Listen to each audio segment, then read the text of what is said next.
আচ্ছা, আপনার কি মনে হয় আপনার কাস্টমার আপনার অ্যাড দেখা মাত্রই আপনার কাছ থেকে প্রোডাক্ট অর্ডার করে ফেলে? না, আপনি ভুল ভাবতেছেন। অ্যাকচুয়ালি এটা হয় না। সাধারণত আপনার কাস্টমার প্রথমবার যখন আপনার অ্যাড দেখে সে কিন্তু বায়ার হয় না, সে হয় বেসিক্যালি কিউরিয়াস। আপনার প্রোডাক্টের প্রতি তার কিউরিসিটি থাকে, কিন্তু সে ইনস্ট্যান্ট পারচেস করে না।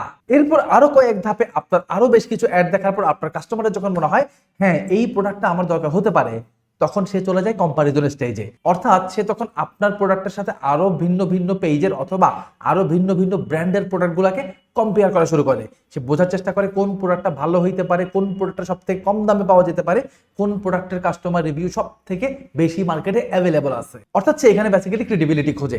অর্থাৎ সে বোঝার চেষ্টা করে আপনি একজন ক্রেডিবল সেলার কিনা, আপনার কাস্টমার রিভিউগুলো যথেষ্ট পরিমাণে পজিটিভ কিনা, এবং আপনার কন্টেন্ট মোর প্রফেশনাল কিনা। অর্থাৎ আপনি কন্টেন্টের পেছনে অনেক বেশি এফোর্ট দিচ্ছেন কিনা।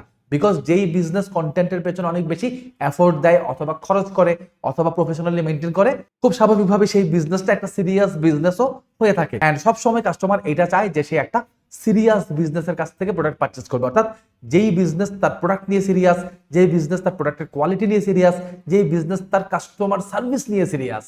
এরপর ফাইনালি কাস্টমার এক্সপেক্ট করে একটা বেটার প্রাইসিং অথবা একটা বেটার অফার, অথবা আপনি কাস্টমারকে আর্জেন্সি দেখাইতে পারেন, কাস্টমারকে ফিয়ার অফ মিসিং আউটের ভয় দেখাইতে পারেন।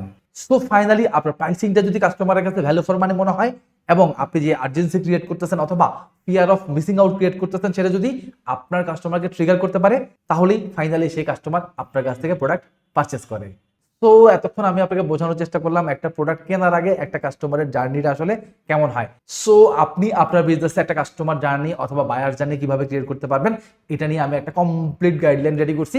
যদি এই গাইডলাইনটা আপনি পেতে চান তাহলে সিম্পলি ডেসক্রিপশনে চলে যান এবং ডেসক্রিপশন থেকে বায়ার জার্নি গাইডলাইনটা ডাউনলোড করেন আর লার্নিং স্টার্ট করে দেন।